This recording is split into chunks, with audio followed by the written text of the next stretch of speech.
My name is Ethan Ridley, and I spent 17 years building an empire I never got credit for. Not that I wanted headlines or accolades. While my older brother Mason gave speeches at investor luncheons and posed for glossy magazines as the face of Solaris Suites, I was in the boiler rooms, on the construction sites, in the budget spreadsheets. I wasn't flashy, I was precise. I fixed what broke, I kept the lights on, staff paid, guests happy. For nearly 2 decades, we were a perfect duo. At least on the surface. But I knew the dynamic would shift the moment Dad stepped away. And I was right. 2 weeks after our father retired, Mason called me into the conference room, the one I helped design, the one he never invited me to unless something was broken. "We're going in a new direction," he said, flipping through papers without looking at me. "Fresh vision, more tech-forward, more global." He said the board agreed, although that board was just him, 2 of his friends from grad school, and Dad, who now only showed up to ribbon cuttings. "You'll get 6 months severance. HR has the paperwork ready." I stared at the envelope. My name was typed neatly on the front. Years of service reduced to font size 12. What Mason didn't know, what he hadn't bothered to know, is that 5 years ago, I took Dad's offhand advice a little more seriously than he expected. "Real estate, Ethan," Dad had told me over steak and scotch. "The buildings are flashy, but the land, that's where the real power sits." And so, while Mason dazzled investors and chased magazine features, I quietly secured the land beneath our 3 flagship properties: Harborfront, Maplestone, and the Crest. Not through the company. Personally. I didn't do it to be petty. I did it to protect us, our legacy. Because I knew Mason saw hotels as trophies. I saw them as foundations. So as I packed the photos off my desk and the faded blueprint of our first Burlington location, I didn't rage. I didn't argue. I simply smiled, shook Mason's hand, and said, "Good luck finding the original plans for the Maplestone kitchen renovation." His smirk faltered, just a beat, but it was enough. As I walked out of the glass tower that bore our family name, I knew this wasn't an ending. It was a reset. He took the brand, I still held the ground it stood on. And sometimes, the ground shifts. From the moment they were kids, the difference was crystal clear. Mason, with his shining smile and charm, was always the golden child, the future heir, the next big thing. He was the kind of person who dazzled a room before saying a word. Meanwhile, Ethan, the younger son, was quiet, methodical, and observant. Where Mason was praised for charm, Ethan earned quiet respect for competence. While Mason learned how to shake hands and close deals in air-conditioned conference rooms, Ethan was in the boiler rooms with engineers and janitors, figuring out how to fix things when no one else could. By the time he turned 20, Ethan could walk into any of the Solara Hotel's 10 properties and instantly spot what was working and what was quietly about to fail. The flickering light in a luxury suite? A signal of electrical issues. The uneven foot traffic in their San Diego lobby? A marketing failure. But Ethan didn't want attention, he wanted stability. He wanted to protect the legacy their grandfather had started with a single oceanside motel, now grown into a nationwide boutique hotel chain. But boardrooms don't reward the invisible. While Mason soared through Ivy League business school, Ethan stayed on the ground, literally. He handled crisis after crisis, mentored maintenance staff, optimized costs without cutting quality, and kept guest satisfaction at a record high. Guests didn't know his name. Shareholders barely acknowledged his memos. Mason, however, was always quoted in the press. When the board brought in outside consultants for growth, they didn't ask Ethan for his thoughts. They only told him the new plan. Then came the moment Ethan had long expected, but it still cut deep.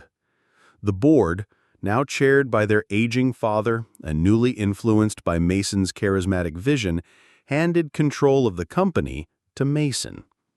Within 2 weeks, Mason made his move. "We need to modernize," he told Ethan during a closed-door meeting, "which means reevaluating legacy roles. Effective immediately, you're being transitioned out." There was no emotion, no gratitude for 20 years of operational excellence, just a cold, polished press release thanking Ethan for his service and offering a 6-month severance. He packed up his office in silence. The only thing he took that wasn't strictly his was an old fading photo of him and their grandfather at the groundbreaking of their flagship hotel in Santa Barbara, when he was just a teenager with a wrench in one hand and ambition in his eyes. But what Mason and the board didn't know was that Ethan had taken their grandfather's final advice seriously. "The buildings make money," Grandpa always said, tapping his cane against the soil outside a new construction site. "But son, the land builds power." While Mason gave TED Talks and soaked in applause, Ethan had been investing, quietly, strategically, and deliberately. 5 years ago, after a concerning financial review, Ethan realized that their 3 most profitable hotels, Santa Barbara, San Diego, and Portland, were built on land the company didn't own. The long-term leases were set to expire soon, and the landowners were aging or already deceased. Using his own savings and 2 private loans, Ethan bought all 3 parcels of land through a shell holding company, Halden Ridge Properties. He then leased the land back to Solara Hotels at favorable terms that kept the company profitable and no one the wiser. And now, Mason had just fired the only person who knew about those land deals and who could renew those leases. At home that evening, Ethan didn't rage.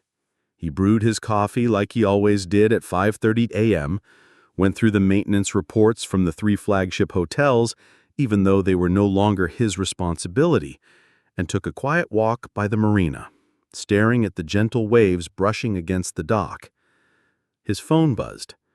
A text from a former site engineer. "Mason's team is cutting corners at Portland. It's gonna get ugly." He replied with just 3 words, "Not my problem." But in his mind, Ethan was already thinking 5 moves ahead. Mason had fired a silent architect, but he hadn't just lost an employee. He had unknowingly stepped onto land he didn't control, built empires on foundations owned by someone else. And in 90 days, when those leases came up for renewal, the game would change. As the weeks rolled on, the cracks in the facade began to show. The consultant Danielle had hired, some Marriott veteran with impressive-sounding credentials, proved utterly ineffective at navigating the delicate ecosystem Brandon had spent 15 years nurturing. Staff turnover soared. Contractors previously loyal to Brandon were dismissed without notice, replaced by cheaper, less reliable crews. The renovation at Harborstone, already delayed, ground to a halt. Plumbing issues resurfaced, the HVAC system failed during a wedding booking, and guests began voicing their frustrations online. Negative reviews trickled in, threatening the chain's hard-earned reputation. Danielle, however, stayed the course. She believed the chaos was temporary, a natural result of transformation. But beneath her confident emails and staged board presentations, desperation brewed. She had no idea how close the edge truly was. Brandon knew. From his quiet home office overlooking Boston Harbor, he monitored everything. The budget shortfalls, the missed payroll projections, the vendor complaints. Staff still loyal to him sent texts like whispers from inside enemy lines. Then, one rainy Thursday morning, the email came. A tip from an industry contact included a forwarded investor pitch deck titled Kessler Vision, Reimagining Boutique Luxury. Danielle's name was there. Her photo? Her biography? But what shocked Brandon most wasn't the pitch. It was the timeline. Danielle had begun raising funds for her own hotel brand 2 years ago, quietly, strategically. She hadn't just removed Brandon from Skyreach, she had used her position to weaken it while simultaneously preparing to launch a new chain, one that would directly compete for Skyreach's top-tier markets. Burlington, Westbrook, Portland, the very cities where Brandon owned the land beneath the buildings she needed. The betrayal was surgical. Brandon stared at the screen, knuckles white. It wasn't just corporate disloyalty. This was family, his sister, leveraging the empire their grandfather built to lay the groundwork for her own legacy, all while pushing him out like a disposable cog. But what Danielle hadn't counted on was Brandon's foresight. Years ago, he'd taken his father's advice and purchased the land under their most profitable hotels. Skyreach had been leasing it from him under favorable terms set to expire in just a few months. And now the person she thought she'd outmaneuvered held the literal foundation of her ambitions. He didn't need revenge. He had leverage. He didn't call her. He didn't issue threats. He called his lawyer. Brandon wasn't interested in dramatic confrontations. He had no desire to storm the boardroom or call his sister out in public. His advantage wasn't theatrical. It was structural. Danielle might have been dazzling in presentations and commanding in press releases, but Brandon had the foundations, literally. The land beneath Skyreach's crown jewels, Harborstone, Mariner's Point, and Birchview Retreat. Properties that defined the brand, buildings that carried the legacy of their grandfather's first vision. Danielle had the logos and the Instagram reels. Brandon had the deeds. He called Julian Hayes, CEO of Zenith Hotels, a rival chain known for buying distressed family-owned properties and turning them into gold. He had met him years ago at an industry summit. They weren't friends, but there had been mutual respect. "I have 3 properties," Brandon said. "Flagship hotels on the East Coast. The land is mine. The buildings might soon be for sale." Julian was intrigued. Within days, his team flew out to walk the sites. The numbers didn't lie. Each hotel was a high-margin asset. What interested Julian more, however, was the internal chaos Brandon disclosed. "She's building a competing chain using the Skyreach blueprint, while burning bridges from within." Julian paused. "What do you want out of this?" Brandon didn't hesitate. "Staff retention, quality preserved, legacy respected." He wasn't trying to destroy Skyreach. He was trying to preserve what still mattered. Meanwhile, Brandon's lawyer finalized lease renewal proposals. The new terms weren't punitive. They were simply at market rate, ending the sweetheart deal that had allowed Skyreach to pocket millions in annual savings. The proposals were delivered to Danielle and the board the same week Zenith Hotels expressed acquisition interest. Then Brandon delivered the final piece. a folder containing Danielle's real estate filings under Kessler Vision LLC. It included zoning permits for boutique properties directly competing with Skyreach, filed during her presidency, funded through investors acquired using Skyreach's financial projections, the same model Brandon had built from the ground up. The emergency board meeting felt more like a trial. Danielle tried to spin it, claimed Kessler Vision was a consulting firm, that the permits were exploratory. But the paper trail was clear. Brandon had his own folder for every lie, every omission, every cross-signed document.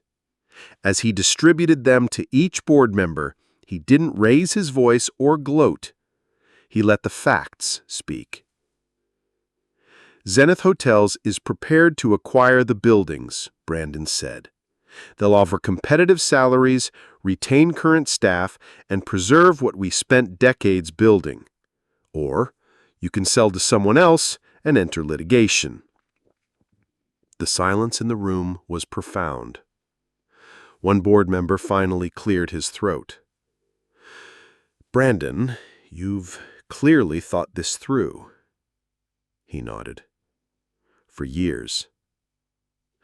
The vote to remove Danielle as president was nearly unanimous. Only one abstained. Their father. He didn't speak a word. Within 2 weeks, Zenith Hotels had begun due diligence. Their acquisition package was airtight, Brandon's conditions fully honored. The properties remained open, the staff kept their jobs, and the guests never noticed the transition. But inside the industry, everyone noticed what had happened. The man dismissed as the guy in charge of maintenance had just orchestrated the most elegant counterplay in regional hospitality history. Ethan didn't say yes right away. When Zenith's board formally offered him the CEO position after the merger was complete, they expected celebration, a unanimous vote, standing ovation, but Ethan simply looked at the polished table in front of him, then smiled politely and said, "I'll need to think about it." It wasn't hesitation born from doubt, it was clarity. He had spent years fixing what others broke, cleaning up corporate fires, and quietly building systems no one saw but everyone relied on. His joy didn't come from board meetings or branding strategies. It came from solving operational puzzles, nurturing good people, and watching things run smoothly. So, 2 weeks later, he returned with a counteroffer, a consulting agreement that allowed him to step away from the daily politics while focusing on the operational backbones of Zenith's global expansion. No more office politics, no corner office, no heavy title, just meaningful work with the freedom to shape it his way. Zenith agreed. They even renamed the company's internal systems development initiative, Project Halston. Meanwhile, Mason's startup, emboldened by his ego, not preparation, crumbled under pressure. Investors pulled out after poor financial disclosures came to light. Employee reviews leaked onto Glassdoor, detailing chaos and broken promises. Within 11 months, the company filed for bankruptcy protection. Mason tried to spin it as a market pivot, then a branding issue, then blamed toxic employees. Eventually, he disappeared from the industry circles altogether. Their father, retired and watching from the sidelines, reached out to Ethan a month later. Over dinner at a quiet restaurant in Seattle, the man who once looked only to Mason for business insight finally saw what he had overlooked for decades. "You were never loud about your work," his father said, pushing aside his plate. "But now I see. You were the foundation holding us together." Ethan didn't gloat. He just nodded. Sometimes recognition doesn't come with applause. It comes with quiet honesty over a shared meal. It comes with healed relationships. It comes with peace. Back at Zenith, the employees affectionately began referring to him as the true architect. When something worked flawlessly or a crisis was averted before it could bloom, someone would inevitably say, "That's Ethan's touch." He never corrected them. He didn't need credit. But it felt good to be known, not as the loudest person in the room, but as the one who made things work. And that's where Ethan found his real reward. Not in the title, not in revenge, but in dignity, impact, and the calm satisfaction of doing things the right way, even when no one's watching. In the end, Ethan's story wasn't about defeating his sister or proving the board wrong. It was about proving to himself that integrity and patience still hold power in a world that often rewards ego and shortcuts. He didn't chase titles. He didn't need to shout. Instead, he built something that would last. The irony? While Mason tried to burn bridges and claim the spotlight, Ethan built foundations, quietly, steadily, with foresight. He saw that real power doesn't come from taking over the biggest office. It comes from being the one who's remembered when things still stand after the storm. The people Ethan trained, the systems he quietly optimized, the relationships he nurtured, they all became proof of his value long after others had been forgotten. When the dust settled, those who once underestimated him came to see that it wasn't noise that held the company together. It was consistency. It was humility. It was Ethan. Even his father, once so captivated by flash and force, finally saw the strength in subtlety. Their relationship, once overshadowed by business and disappointment, began to heal, not through grand gestures, but through presence, conversation, and earned respect. Ethan's life moved on, not upward, but inward. He focused on mentoring the next generation, designing systems not for recognition, but for reliability. His legacy didn't need a plaque or a press release. It lived in every process that worked and every person who grew stronger because of his guidance. And that's the real lesson. Sometimes life rewards those who stay silent, watch closely, and move only when it matters most. You don't need to shout to be heard. You just need to stand firm when others fall. Comment below if this story moved you, and don't forget to hit that subscribe button for more powerful tales of dignity, quiet strength, and justice done right.